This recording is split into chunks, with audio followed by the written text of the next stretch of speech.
여러분의 몸은 여러분 안에 계신 성령의 성전이라는 것을 알지 못합니까? 여러분은 성령을 하나님으로부터 받아서 모시고 있습니다. 여러분은 여러분 자신의 것이 아닙니다. 여러분은 하나님께서 값을 치르고 사들인 사람들입니다. 그러므로 여러분의 몸으로 하나님을 영화롭게 하십시오. 바울이 고린도 교회 성도들에게 권면한 말씀입니다. 이 말씀은 한편으로는 고린도에 널리 퍼져 있던 음행과 성적 방종으로부터 그리스도인들을 지키기 위한 것이자, 다른 한편으로는 엄격한 금욕주의로 몸을 학대하는 영지주의자들의 가르침을 막기 위한 것이었습니다.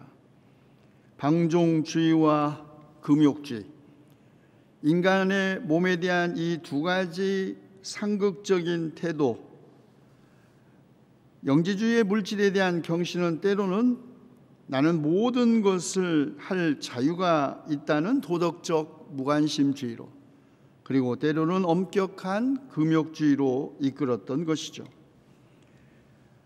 그러나 겉으로는 상극적으로 보이는 이 두 태도는 사실 몸에 대한 같은 생각 위에 세워져 있습니다.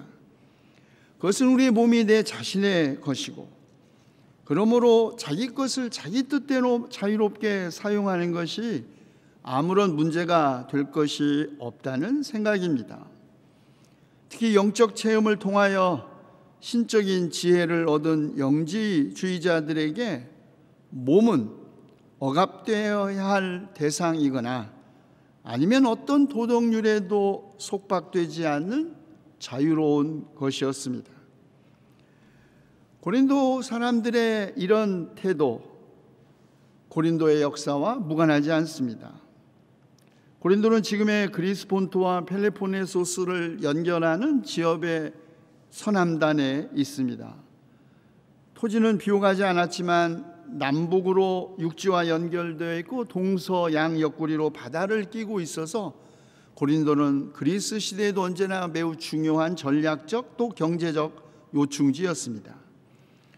그런데 주전 146년에 로마가 이 지역을 점령하고 모든 시민들을 학살하거나 노예로 팔아넘긴 후 도시를 완전히 파괴함으로써 그 후 100여 년 동안을 거의 아무도 살지 않는 완전한 폐허가 되었습니다.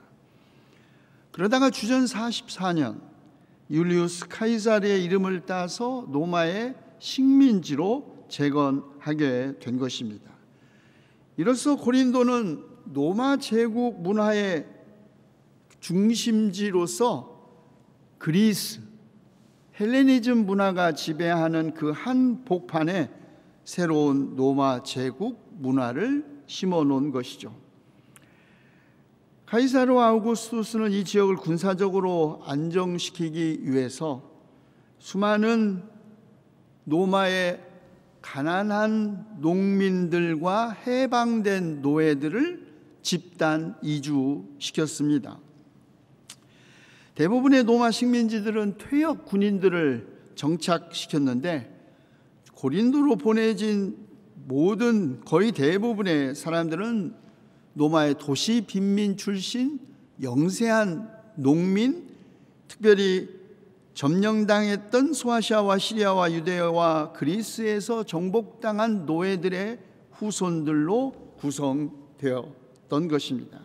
그래서 고린도에 유대인의 회당이 있었다는 것도 이 사실을 뒷받침합니다. 그러나 로마 제국의 아주 활발한 경제 정책으로 무역과 교류가 활발해지고 이런 식민지 정책에 힘입어 고린도는 다시 옛 명성을 되찾아 정치적 그리고 무역에 매우 중요한, 특별히 상업적으로 매우 부유한 도시가 되었던 것입니다. 그래서 그랬을까요? 고린도의 사회문화적 에토스는 아주 철저한 개인주의였습니다. 낮은 신분의 출신의 해방된 노예들이었기 때문에 고린도 사람들은 신분에 아주 집착했고 경쟁적이었습니다. 1세기 말에 이르러 고린도는 모든 도시들 가운데 가장 경쟁적인 도시라는 평판을 얻었고, 경제적인 부분에서도 경쟁자들을 물리치기 위해서라면 서슴없이 무슨 짓이든지 하는 아주 적나라한 탐욕과 욕망의 도시, 장사꾼들의 도시가 되었던 것입니다. 그래서 고린도는 외형상 매우 호화롭고 휘황찬란한 도시였지만 그 안에 살고 있던 시민들은 품위는 물론 교양도 없었고 타자에 대한 배려는 조금도 찾아볼 수 없었습니다. 빈부경차 말할 수 없이 양극화되었고 정신적으로도 매우 공허한 도시였습니다. 당시에 이런 고린도 교회 상황, 바울에게 큰 상심과 슬픔을 안겨줬음이 분명합니다. 그것은 바울이 고린도 교회를 여러 차례 방문하려고 했다는 것과 고린도 교회에 보낸 편지가 사실은 4통이나 되었다는 데서도 드러납니다. 그 가운데 우리는 고린도 전후서로 알려진 2통의 편지만 가지고 있지만 사실은 4통의 편지를 보냈다는 것도 고린도 교회가 얼마나 많은 문제에 휩싸였고 또 사도 바울의 마음을 아프게 했는지를 반증해 줍니다. 고린도 교회 안에는 다양한 파벌들이 있었습니다. 나는 바울파다, 아볼로파다, 게바파다, 그리스도파다 등등으로 분열되어 있었습니다. 인간적인 기준으로 보아서 고린도 교회 구성원들은 특별하게 교육을 받은 사람도, 권력을 가진 사람도, 가문이 훌륭한 사람도 없었습니다. 강제 이주당한 빈농 출신과 해방된 노예 등 다 고만고만한 사람들이 모인 교회에 있는데, 그런 사람들 가운데서도 내가 높은 애 누구는 낮은 애 하면서 자랑하는 사람들 때문에 시기와 다툼이 그칠 날 없었습니다. 툭하면 교회 안에서 일어난 일을 가지고 세상 법정으로 가서 다투는 신자들도 있었고, 우상에게 바친 음식을 먹어도 되느냐 안 되느냐는 문제 때문에 다툼이 생겼습니다. 근친상간 계모와 사는 아들도 있었고, 음행과 탐욕, 우상숭배와 약탈 등 고린도 사회에서 일어나는 그 모든 일들이 교회 안에서도 일어났던 것입니다. 사도 바울을 화나게 만드는 것은 그런 성적 방종 자체만이 아니라 그런 일들이 세상을 심판해야 할 교회 안에서도 일어나는데 교회가 아무런 조처도 취하지 않았다는 것입니다. 바울은 세상 사람들이 음행이나 탐욕을 부리거나 약탈하거나 우상을 숭배하는 것에 관심이 없습니다. 그리스도인들이 세상 밖으로 나가지 않는 한 세상 사람들과 사귀지 않으면서 사회생활할 수 없다는 것도 바울은 인정합니다. 다만 바울이 말하는 것은 세상에서 일어나는 그 모든 일들이 교회 안에서도 이른바 성도라 불리는 공동체 안에서도 그 모든 기준에 의해서도 세상을 능가하고 심판해야 할 교회 안에서도 일어난다는 것이었죠. 수많은 도덕적 문제들 가운데 가장 심각했던 것은 음행과 금욕이라는 몸에 대한 극단적인 입장의 대립이었습니다. 다시 말해 한쪽에서는 신적인 세계에 대한 지식 소피아를 얻은 사람은 무엇이든지 할 수 있다.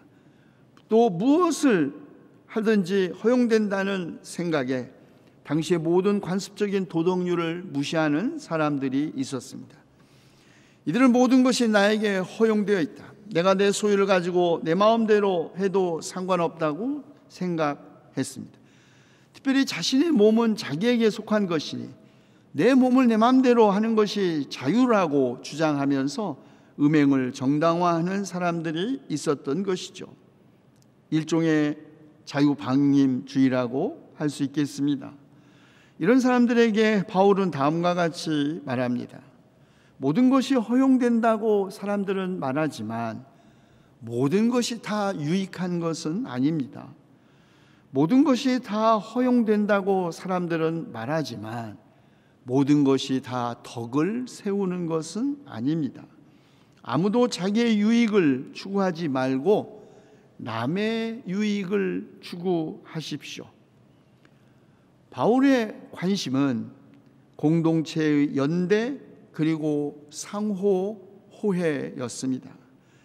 오늘 우리가 살고 있는 현실, 2000년 전의 고린도와 비슷합니다. 언어 표현에 조금의 차이가 있을 뿐, 우리가 천민자본주의, 졸부들의 천국, 아나무인적 오만함, 무한경쟁, 빈부양극화, 성차별, 성적 방종, 권력숭배, 황금숭배, 그치지 않는 소송전, 고린도를 지배했던 에토스, 21세기 우리가 살고 있는 현실에 무슨 큰 차이가 있는가요?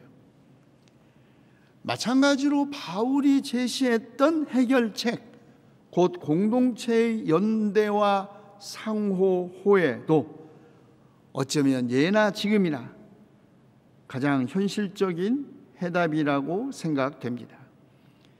경쟁과 성과급 이데올로기라는 우상숭배에 사로잡힌 현대 시장 경제 안에서 우리가 어떻게 함께 다 잘 사는 세상을 만들 것인지, 그 방법으로 코무니타스 이코노미, 모두를 위한 경제학을 제안한 이탈리아의 정치경제학자 브루니도 어쩌면 바울과 같은 생각을 하는 사람일지 모릅니다.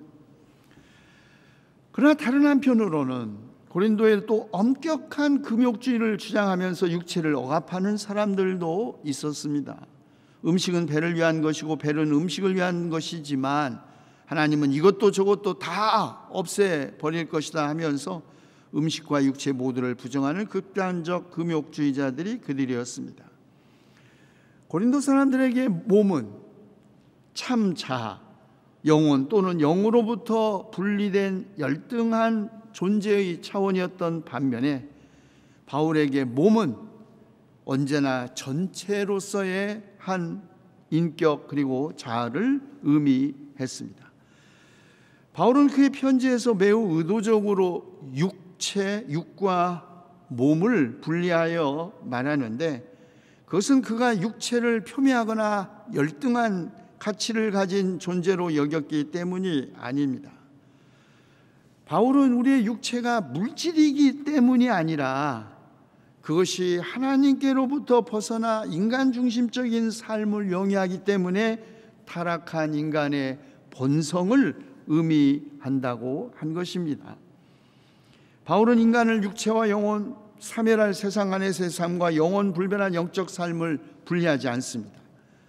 우리의 육체는 우리의 몸을 구성하고 우리의 몸은 육체를 포함한 전인적 존재이기 때문입니다. 아니, 몸은 하나님으로부터 받은 성령을 모시는 성전이라는 것입니다. 우리의 몸이 성령을 모시는 성전이 되는 것은 우리가 무슨 천사 같은 존재가 되거나 우리의 몸뚱아리가 더 이상 물질이 아니기 때문이 아니라 우리의 모든 몸이 하나님의 영의 통치를 받기 때문입니다. 바로 그러기 때문에 그리스도인은 나의 몸은 나의 것이 아니라고 고백하는 것입니다.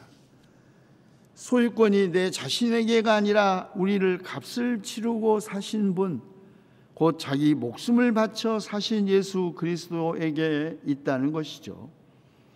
이로써 바울은 고린도 사람들의 철저한 개인주의를 반박하면서 인간의 삶은 하나님, 그리스도, 그리고 성령과의 관계 안에 있다고 주장하는 것입니다. 바울은 우리가 몸으로 해야 할 일은 음행과 같이 우리의 육체적 욕망을 충족시키는 것이 아니라 하나님을 영화롭게 하는 일이라고 합니다. 그렇다면 우리가 우리의 몸으로 하나님을 영화롭게 한다는 것은 어떤 의미일까요? 바울은 갈라디아에서 형제 자매 여러분, 하나님께서는 여러분을 부르셔서 자유를 누리게 하셨습니다. 그러나 여러분은 그 자유를 육체의 욕망을 만족시키는 구실로 삼지 말고 사랑으로 서로 섬기십시오라고 말했습니다. 그리스도인의 자유는 나 자신의 개인적 욕망 충족의 자유가 아니라 섬김을 위하여 스스로 종이 된 사람의 자유입니다.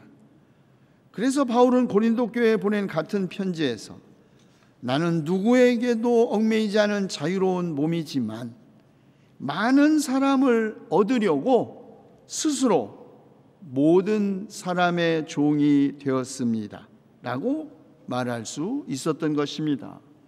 그렇습니다. 우리의 몸으로 하나님을 영화롭게 한다는 것은 우리가 전인격적이고 구체적으로 그리고 사랑으로 이웃을 섬기는 것입니다.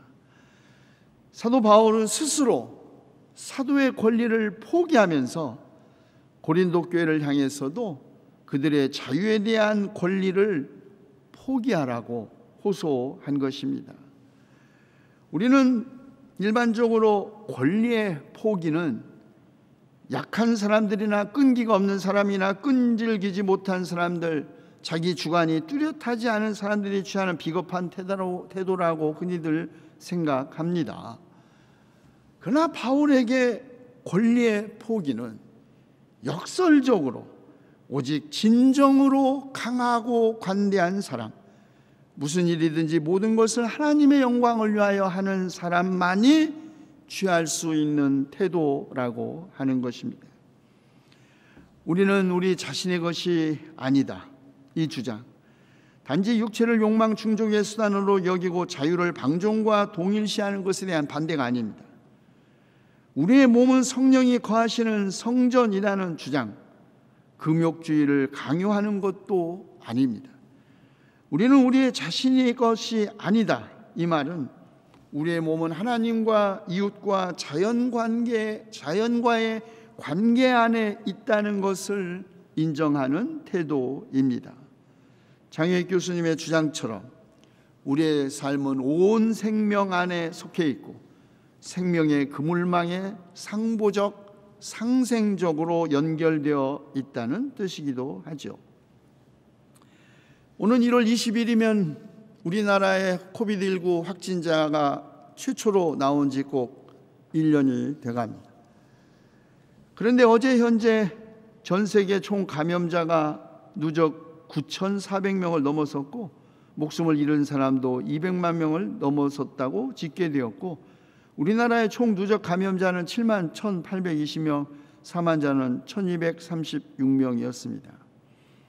우리가 모두 함께 모여 예배를 드리지는 못하지만 이 시간에 코비드19의 희생자들을 추모하고 투병중인 환자들, 그리고 목숨을 걸고 환자들을 치료하고 방역 활동에 나선 의료진들과 공직자들, 그리고 방역에 동참하면서 경기 침체와 생활고에 시달리는 영세 자영업자들과 과로로 쓰러지는 택배 기사들을 기억하고 기도합니다.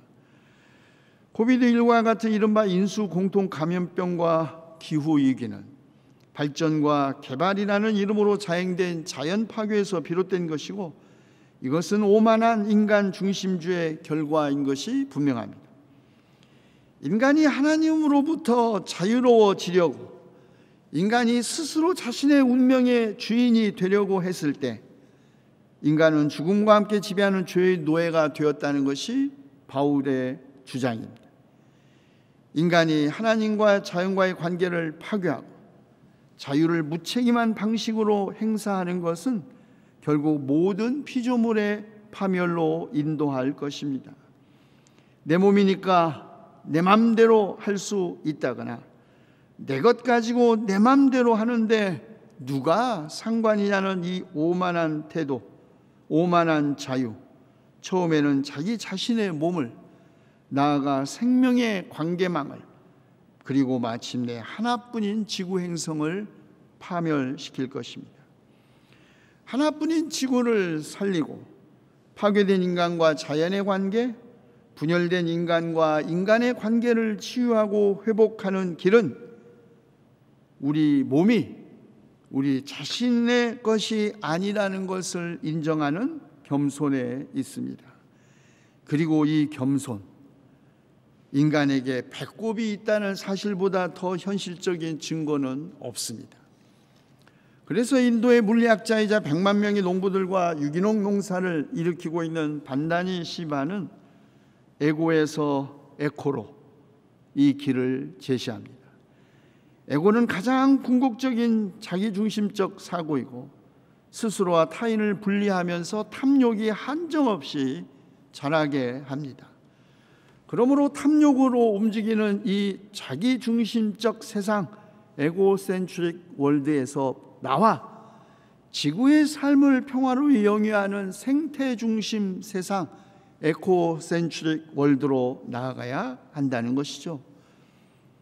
생태중심 세상에서 인간은 사실 더 이상 자기 자신만의 것이 아닙니다. 기도합시다.